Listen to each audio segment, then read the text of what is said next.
इस वीडियो में हम लोग मैथमेटिक्स सेक्शन का कंप्लीट सोल्यूशन देखेंगे, तो उसका आंसर की मैं आपको देने वाला हूँ। तो चलिए स्टार्ट करते हैं। Problem number 1।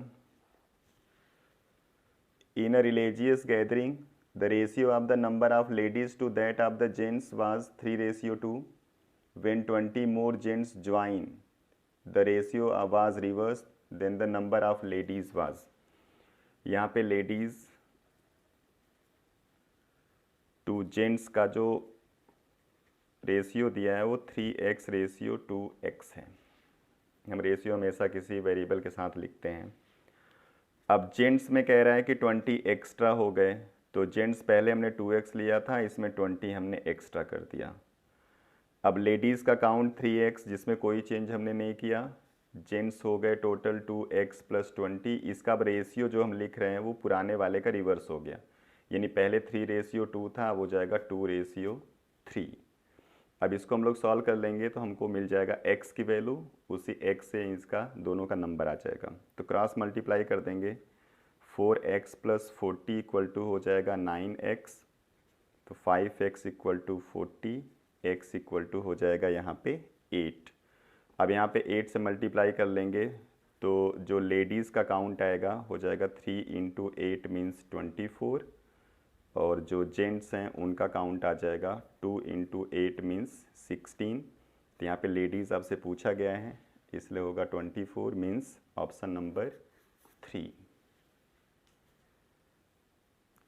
सेकेंड प्रॉब्लम है, for 3 non zero real number ABC, एक रिलेशन इनका दिया गया है, उसमें k की वैल्यू आपसे पूछा गया है। तो रिलेशन यहाँ पे क्या है,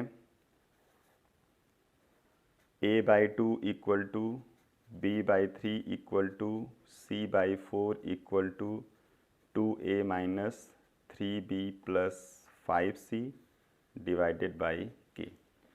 अब इस पूरे रिजल्ट को हम c के साथ, b के साथ, a के साथ, किसी के साथ इक्वेट कर सकते हैं। तो हम यहाँ इसको a के साथ इक्वेट करेंगे, इसलिए हम b और c सबको a के फॉर्म में लिखेंगे। तो यहाँ से अगर हम a और b को रिलेट करेंगे तो b = 3a/2 आएगा और c = 4a/2 मीन्स 2a आएगा। अब इन दोनों वैल्यू को हम b और c की जगह यहाँ पुट करेंगे और इसको इसके साथ इक्वेट करेंगे। तो 2a - 3 × 3a/2, ये b की वैल्यू हमने डाल दिया, प्लस 5 × 2a, ये c की वैल्यू डाल दिया, whole divided by k = a/2। इसी को सॉल्व करेंगे, हमारा k आ जाएगा। तो ये हो गया 2a - 9a/2 plus 10a whole divided by k = a/2। इसका एलसीएम ले लेंगे हम लोग, 4a - 9a plus 20a whole divided by 2k = a/2। इसको सॉल्व कर देंगे तो आ जाएगा 15a divided by 2k = a/2। a से a कैंसिल होगा, 2 से 2 कैंसिल होगा और k = हमारा आ जाएगा 15। तो 15 ऑप्शन नंबर 2 है, इसलिए इसका हो जाएगा 2। Problem number 123। If a and b be any two sets such that a - b = a, तो आपको बताना है a इंटरसेक्शन b की वैल्यू क्या होगी। अब a - b का मतलब क्या होता है कि ऐसा कोई भी एलिमेंट जो a में है b में नहीं है। अब ये = a है, मतलब a के अंदर जो भी एलिमेंट्स है वो b में कुछ भी नहीं है।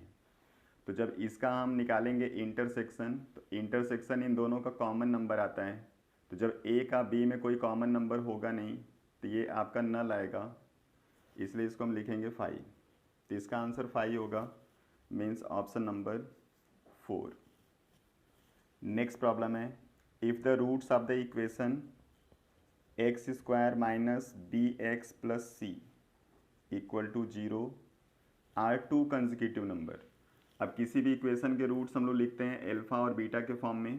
तो अगर एक x होगा तो एक इसका नेक्स्ट नंबर मीन्स x + 1 होगा। तो हमको यहाँ पे वैल्यू बतानी है b² - 4c की। तो चलिए हम रूट्स के रिलेशन जानते हैं। Alpha plus beta equal to minus B by A होता है। तो x प्लस 1 इक्वल टू, यहाँ से रिलेशन लिखेंगे b और a का, तो ये b आएगा। तो 2x plus 1 equal to b हो गया। सेम ऐसे alpha into beta c by A होता है। ये इक्वेशन से वैल्यू पुट करेंगे और यहाँ से इनके रूट्स, तो x प्लस 1 इक्वल टू, ये रिलेशन c आएगा। तो x square plus x equal to हो जाएगा c। अब ये दोनों वैल्यू हम इस इक्वेशन में यूज कर लेंगे। तो 2x प्लस 1 का होल स्क्वायर माइनस 4 इंटू सी की वैल्यू, यही हमको वैल्यू यूज करनी है और इसको सॉल्व कर लेना है। तो 4x square plus 1 plus 4x minus 4x square minus 4x, तो ये x स्क्वायर इससे कैंसिल होगा, 4x से आंसर आ जाएगा 1। तो इसका भी 1 आंसर सही है, means fourth option. Next problem है, दो नंबर हैं जिनका HCF और LCM दिया हुआ है 13 एंड 1989। तो फर्स्ट नंबर उसमें कह रहा है कि 117 है, तो सेकंड नंबर क्या होगा। तो यहाँ HCF और LCM का दोनों नंबर के साथ रिलेशन है, होता है एक, वो रिलेशन क्या है, LCM into HCF equal to first number multiply second number. यहाँ पे LCM दिया गया है 1989, HCF है 13 इक्वल टू, एक नंबर इसमें 117 है, दूसरा नंबर हमको फाइंड करना है। x इक्वल टू हो जाएगा 1989 इंटू 13 डिवाइडेड बाई 117। इसको हम लोग कट कर लेंगे तो आंसर आ जाएगा 221, इसलिए इसका ऑप्शन सेकेंड सही है। नेक्स्ट प्रॉब्लम है, the number of observation in a survey is 40 if the mean of first 10 observations इज 4.5 and that of remaining is 3.5, then the mean of the whole survey is. तो यहाँ पे total observations हैं 40, इसमें first 10 का mean दिया हुआ है और नेक्स्ट 30 का मीन अलग अलग दिया हुआ है। तो फर्स्ट 10 का मीन हम लिखेंगे तो 4.5 इक्वल टू हो जाएगा सम ऑफ 10 ऑब्जर्वेशन डिवाइडेड बाई 10। तो यहाँ पे सम ऑफ 10 ऑब्जर्वेशन हमको मिल जाएगा, ये हो जाएगा इक्वल टू 45। ऐसे हम लोग लिखेंगे मीन ऑफ 30 ऑब्जर्वेशन, तो इसमें हमको लिखना पड़ेगा 3.5 equal to sum of 30 observation divided by 30। तो यहाँ से जब हम सम ऑफ 30 ऑब्जर्वेशंस निकालेंगे तो वैल्यू आ जाएगी 3.5 इंटू 30 और ये सॉल्व करने पे आ जाएगा 105। तो अब अगर हमको मीन निकालना होगा टोटल सर्वे का, यानी मीन ऑफ 40 ऑब्जर्वेशन, तो ये हो जाएगा सम ऑफ 40 ऑब्जर्वेशन डिवाइडेड बाई 40। तो 10 ऑब्जर्वेशन का सम है 45, अगले 30 ऑब्जर्वेशन का सम है 105, टोटल प्लस करके डिवाइडेड बाई 40 कर देंगे तो आंसर आ जाएगा 150 बाई 40। इसको सॉल्व कर लेंगे तो आंसर आ जाएगा 3.75, ये ऑप्शन नंबर 1। नेक्स्ट प्रॉब्लम है, a right circular cylinder of maximum volume is cut from a solid cube of edge length 14 centimeter. The total surface area of the cylinder is। तो इसमें क्या हुआ है, एक हमारे पास है cube, this one is the cube, और इसमें मैक्सिमम साइज का एक सिलेंडर कट किया गया है। तो मैक्सिमम साइज़ का जब हम सिलेंडर कट करेंगे तो उसका डायमीटर हम ये रखेंगे जो इसकी एज होगी उसके बराबर, ये 14 सेंटीमीटर दिया है, और हाइट भी हम इसकी पूरी रखेंगे जो इसकी हाइट होगी, तो ये क्यूब है इसलिए ये भी 14 होगा। मतलब जो यहाँ से हम कट करेंगे सिलेंडर उसका डायमीटर होगा 14 सेंटीमीटर, मतलब रेडियस हो जाएगा 7 सेंटीमीटर और इसकी हाइट होगी 14 सेंटीमीटर। तो यहाँ हमें निकालना है इसका टोटल सरफेस एरिया। तो total surface area equal to होता है 2 पाई आर प्लस एच। ये वैल्यू हम यहाँ से यूज करेंगे तो 2 इंटू 22/7 इंटू 7 7 + 14, इसको सॉल्व कर लेंगे 44 × 21 और ये आंसर आ जाएगा 924 सेंटीमीटर स्क्वायर। तो इसका जो ऑप्शन है वो 4th वाला सही है। Problem number 128, there are 50 numbers, each number is subtracted from 53 and the mean of the number so obtained is -3.5, the mean of the given number is। अब यहाँ पे जो ऑब्जर्वेशन है वो टोटल है 50 और कह रहा है कि हर ऑब्जर्वेशन को अगर हम 53 में से माइनस करते हैं तो जो मीन हमको मिलता है वो -3.5 मिलता है। अब समझिए यहाँ पे, जैसे मान लो कोई भी यहाँ पे हमारे पास ऑब्जर्वेशन होता ABCD के फॉर्म में और इन सबको हम 53 में से माइनस करते तो पहला नंबर हमारा होता 53 - A, दूसरा होता 53 - B, तीसरा होता 53 - C, इस तरीके से। और इन सबको फिर हम अगर ऐड करते तो 53 हमारा ऐड होता 50 टाइम्स और फिर ये नंबर अलग अलग ऐड हो जाते, जो 50 नंबर आ रहे हैं ये वाले वो। तो इसका मतलब क्या हुआ कि अगर हम इसका मीन निकालेंगे तो -3.5 जो आया हुआ है ये वैल्यू कैसे आएगी, 53 को हमको 50 टाइम्स मल्टीप्लाई करना पड़ेगा और इसमें से माइनस करना पड़ेगा 50 जो ऑब्जर्वेशंस हैं ABC, इनका सम मीन्स सम ऑफ 50 ऑब्जर्वेशन, और ये 50 ऑब्जर्वेशन है इसलिए इसको डिवाइड करना पड़ेगा 50 से। तो इसको सॉल्व कर लेते हैं। तो यहाँ से सम ऑफ 50 ऑब्जर्वेशंस हमारा आ जाएगा 53 × 50 + 3.5 × 50। इसको सॉल्व करेंगे तो आंसर आएगा 2650 और इसको सॉल्व करेंगे तो 175, इन दोनों को ऐड कर दिया तो 2825। अब हमको निकालना है मीन, तो मीन ऑफ 50 ऑब्जर्वेशन से सम हमको पता चल गया 2825, टोटल ऑब्जर्वेशन 50 है, इसे डिवाइड कर दिया तो आंसर आ जाएगा 56.5। तो इसका ऑप्शन नंबर 3 सही हो जाएगा।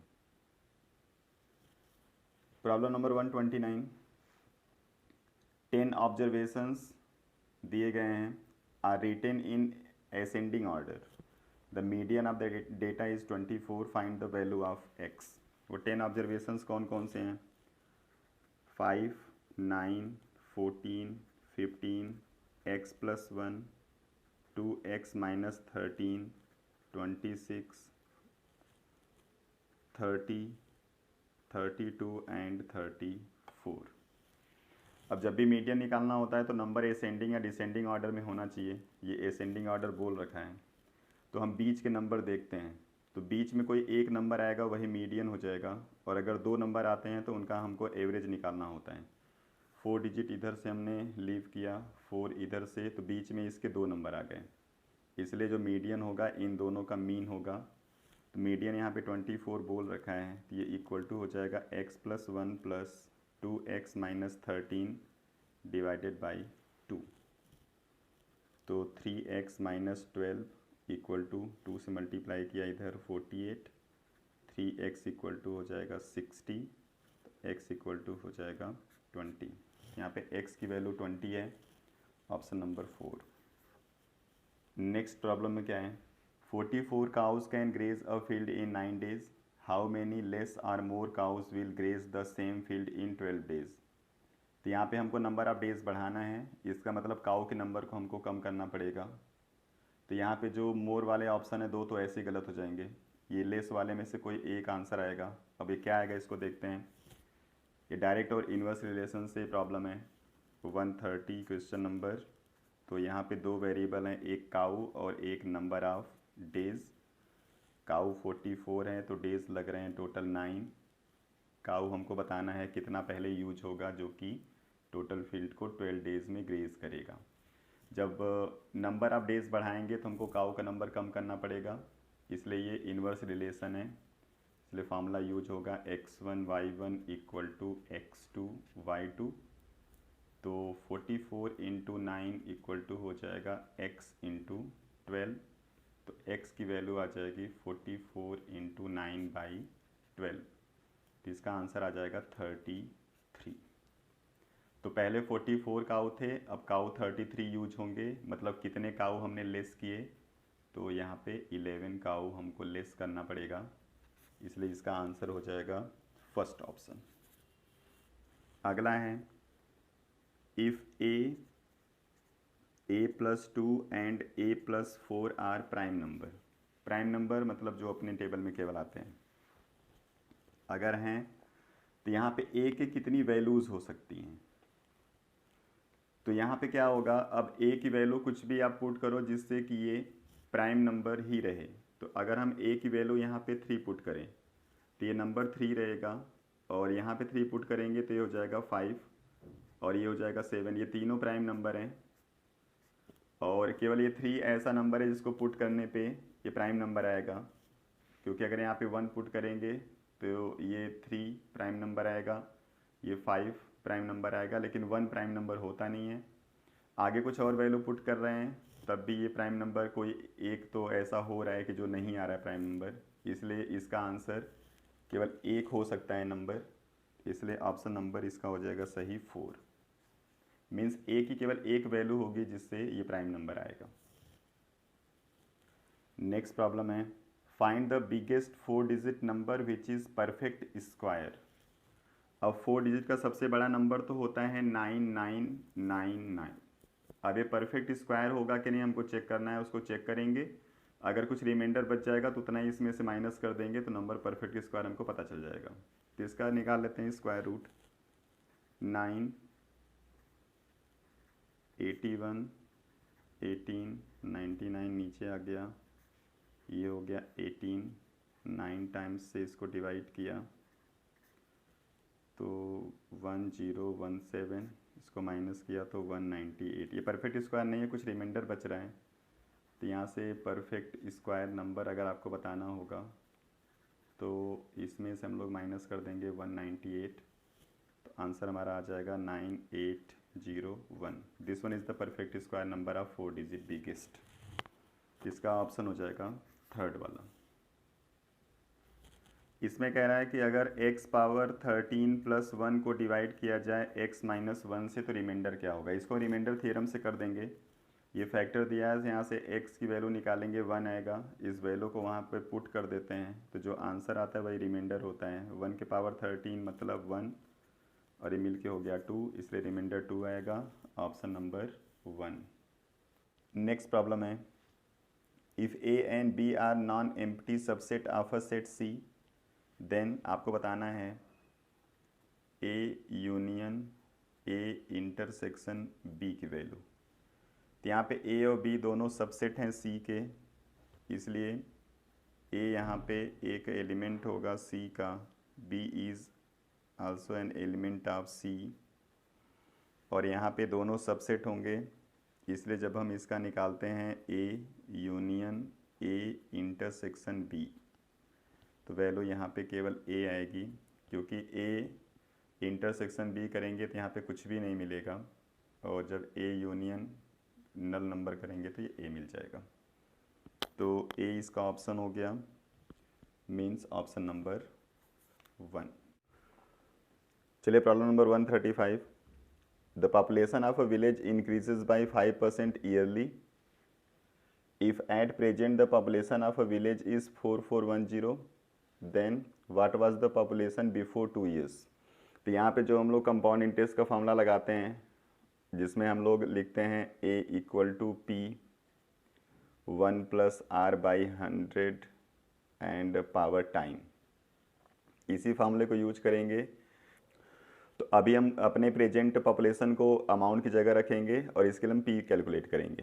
तो चलिए 4410 = P 1 प्लस ये रेट है 5%, इसलिए 5/100 और टाइम है 2, तो P इंटू हो जाएगा ये 105/100 के पावर 2, तो P = कैलकुलेट करेंगे तो आ जाएगा 4410 × 100/105 इंटू 100/105, और इसको जब हम पूरा सॉल्व कर लेंगे तो हमारा आंसर आ जाएगा 4000, मतलब 2 साल पहले जो पॉपुलेशन होगी इसकी वो 4000 रही होगी।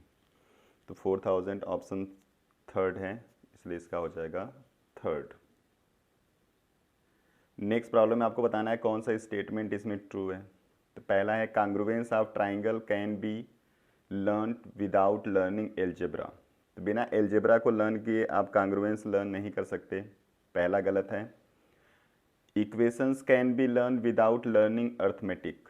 तो बिना अर्थमेटिक को पढ़े आप इक्वेशन सॉल्व नहीं कर सकते, ये भी गलत है। Statistics can be learn without learning algebra.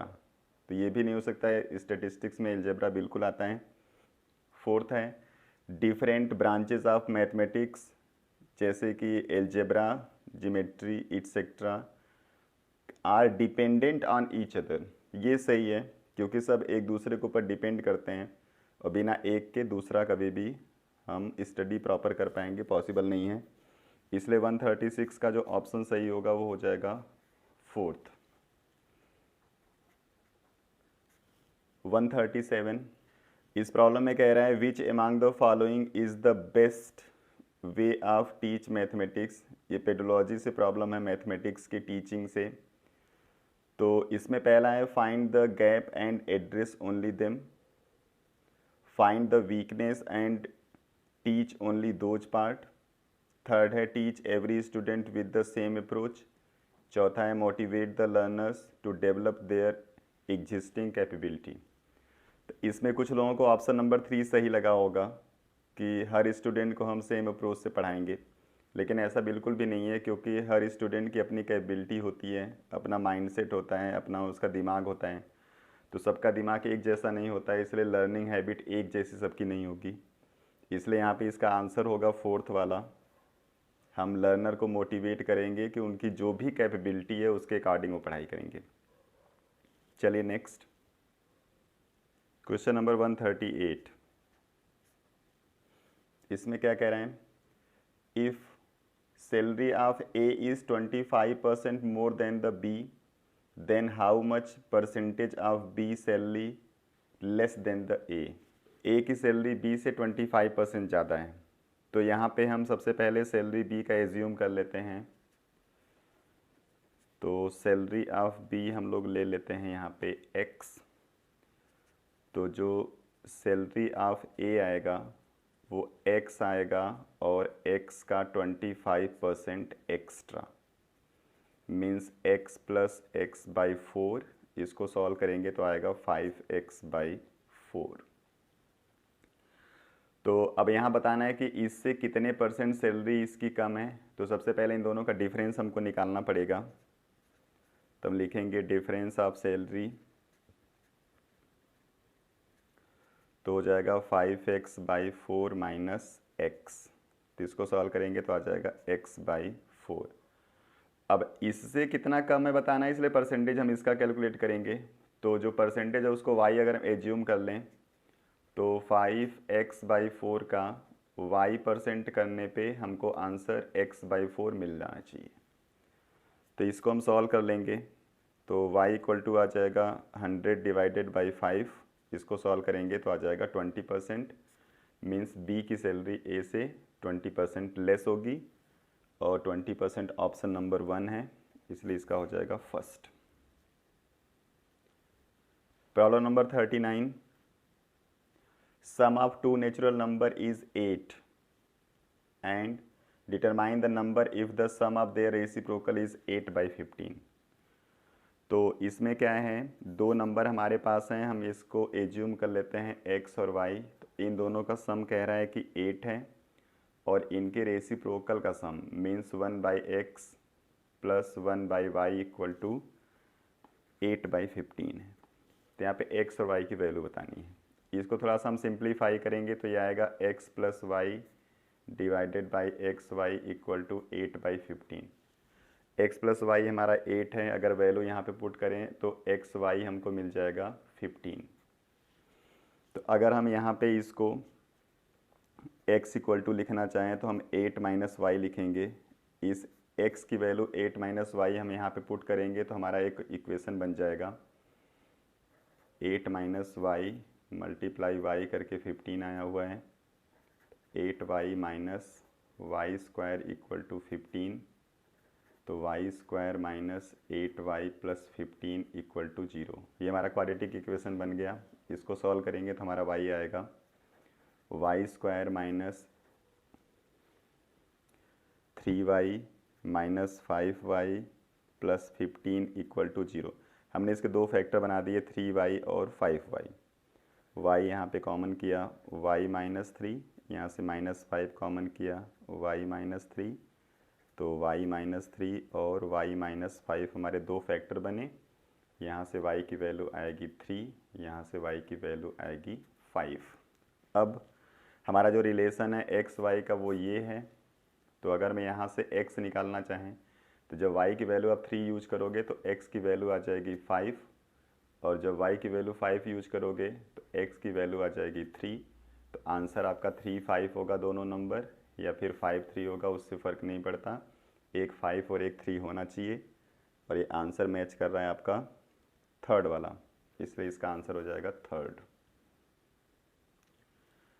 Next problem एक पाई चार्ट से है जिसमें कुछ एक्सपेंडिचर दिया हुआ है और टोटल इनकम कितना होगा फैमिली का वो पूछा हुआ है। तो दो अलग अलग एक्सपेंडिचर का डिफरेंस यहाँ पे 4000 बोल रखा है उसने, जिसमें एक एक्सपेंडिचर है एजुकेशन का 25% और एक ट्रेवल्स का है 15%। तो टोटल यहाँ पे जो इनकम है अगर हम फैमिली का x ले लें तो टोटल एजुकेशन पे खर्च कितना होगा, x का 25% कर देंगे, और ट्रैवल पे कितना खर्च होगा, x का हम 15% कर देंगे।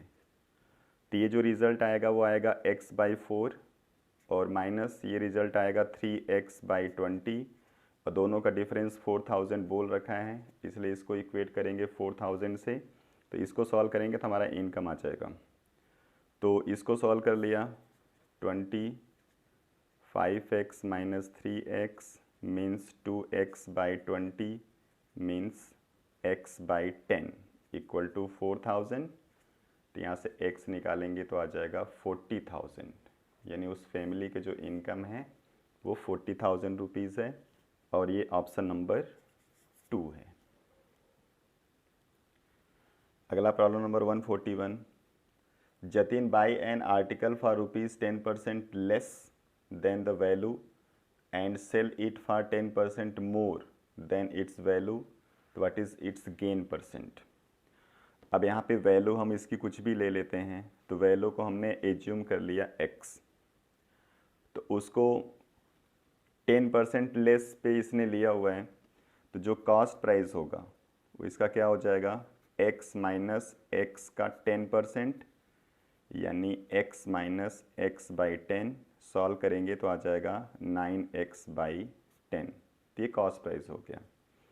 सेम ऐसी सेलिंग प्राइस निकालेंगे, तो इस x पे इसने 10% एक्स्ट्रा लिया हुआ है, इसलिए x प्लस एक्स का 10% हो जाएगा ये। इसको सॉल्व करेंगे तो आ जाएगा x plus x/10 means 11x/10। अब यहाँ पे हमको पहले प्रॉफिट अमाउंट बताना होगा, तो इसका प्रॉफिट अमाउंट कितना हो गया, 11x/10 minus 9x/10 means 2x/10।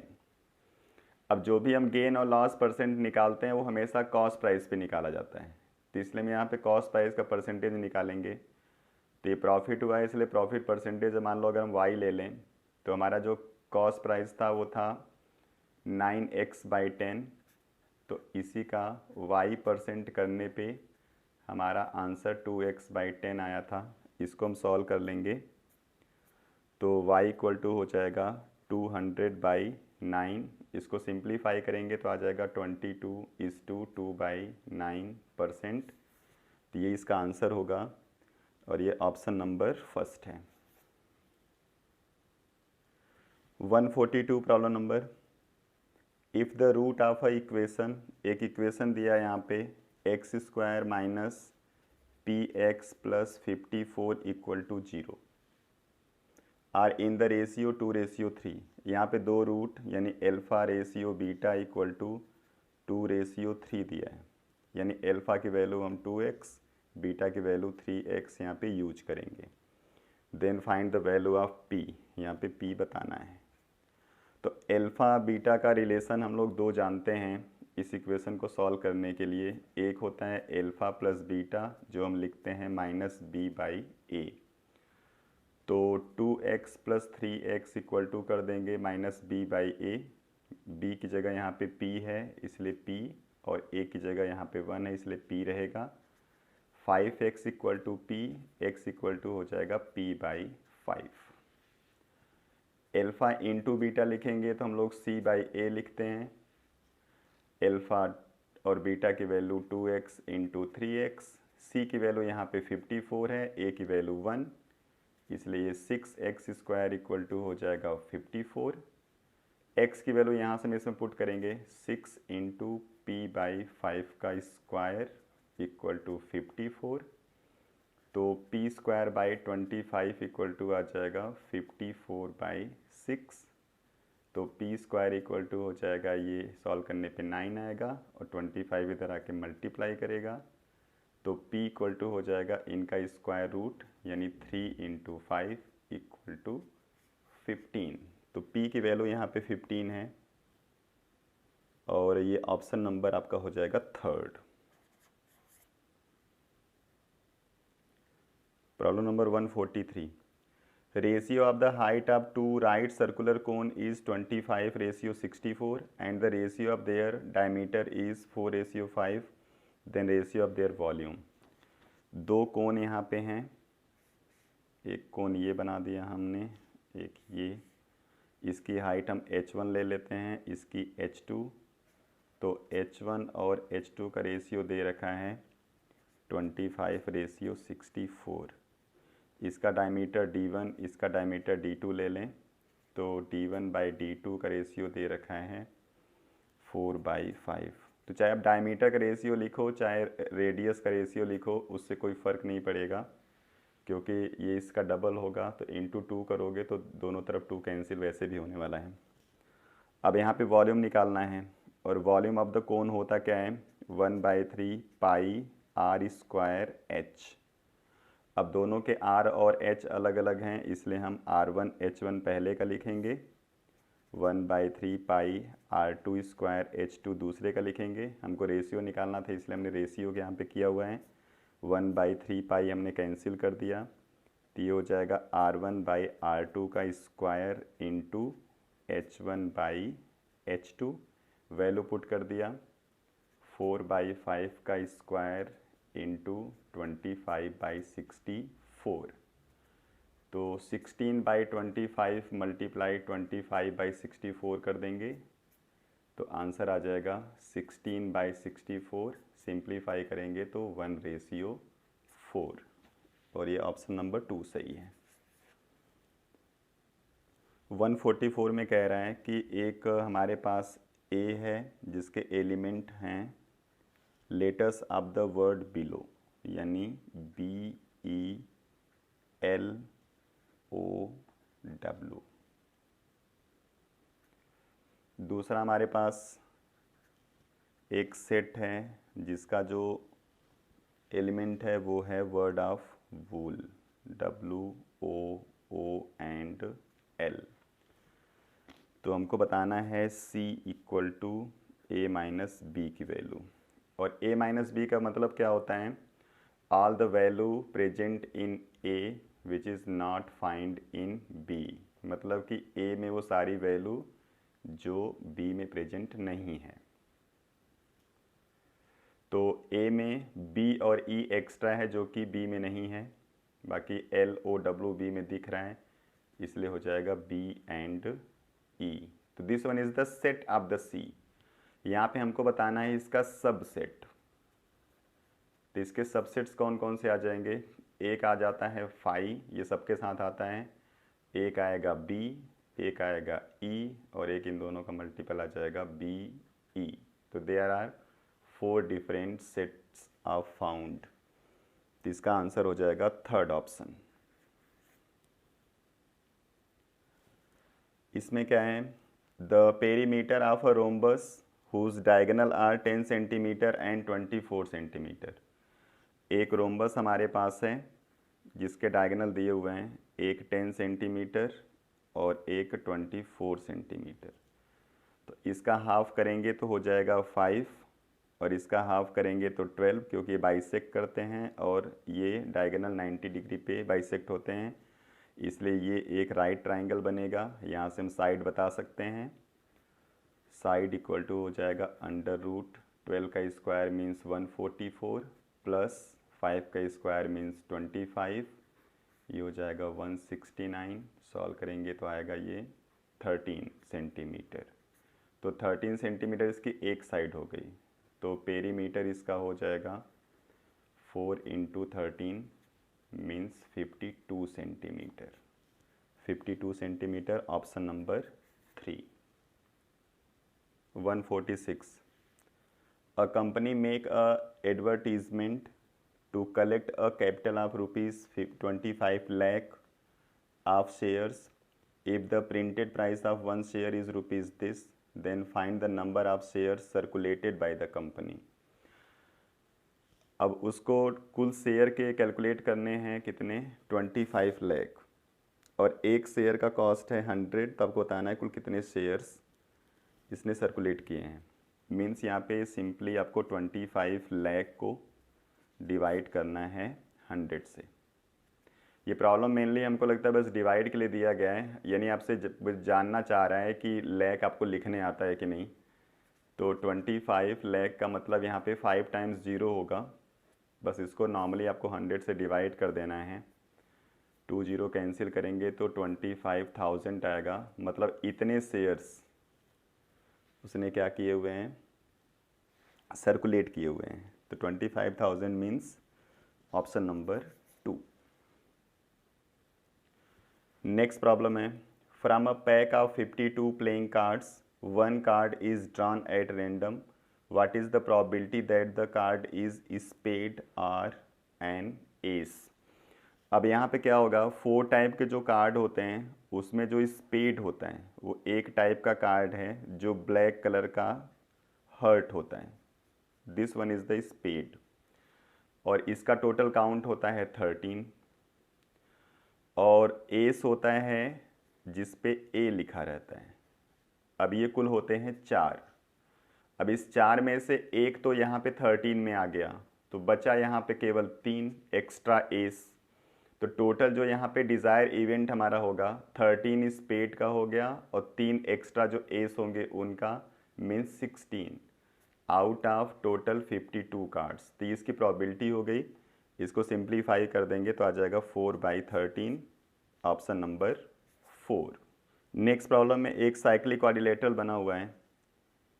Cyclic quadrilateral का सिंपल सा मतलब होता है कि उसके अपोजिट जो एंगल्स होते हैं उनका सम होता है 180 डिग्री। तो यहाँ पे इसका एक अपोजिट एंगल दिया हुआ है 3y-5, एक एंगल दिया हुआ है 7x + 5, एक एंगल दिया हुआ है 4x and the other is 4y + 20। तो पहले दो अपोजिट एंगल हम लोग ले लेते हैं, 3y-5 + 7x + 5, ये मिल के 180 होना चाहिए। तो 3y + 7x = हो गया 180, इक्वेशन नंबर 1।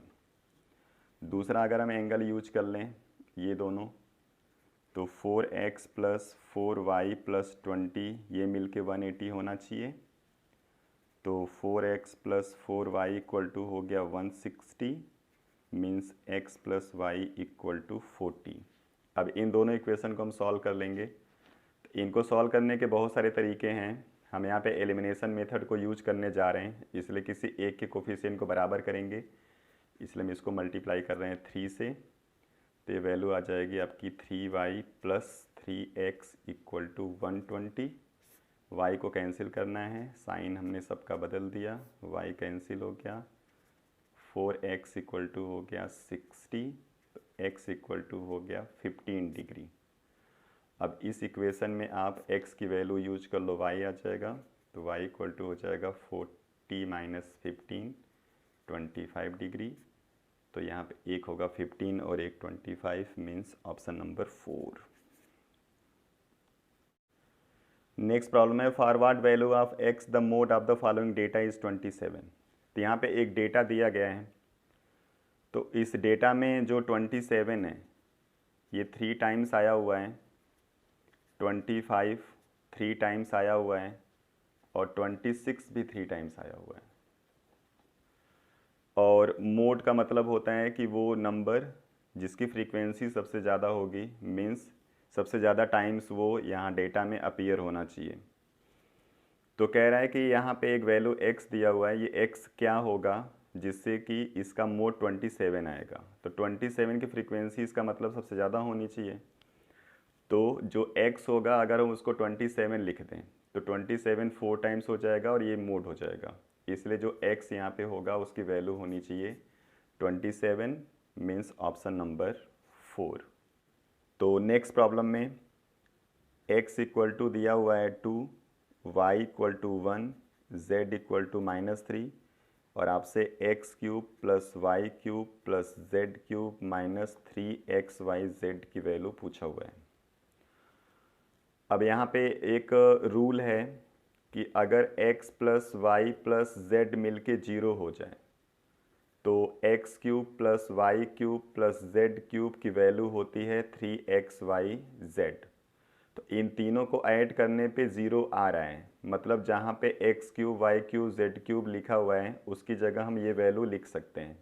तो यहाँ पे लिखेंगे तो हो जाएगा 3xyz माइनस 3xyz और ये आंसर आ जाएगा 0। मतलब इसकी वैल्यू आपको यहाँ पे पुट भी नहीं करनी है, ऐसे ही 0 आ जाएगा। तो 0 मतलब इसका ऑप्शन नंबर 3 सही है। तो ये आपका हो गया पूरा इसका सलूशन। आपके कितने करेक्ट हो रहे हैं प्रॉब्लम आप कमेंट करके ज़रूर बताइएगा। नेक्स्ट वीडियो में फिर किसी और टॉपिक के साथ मिलेंगे। Thank you.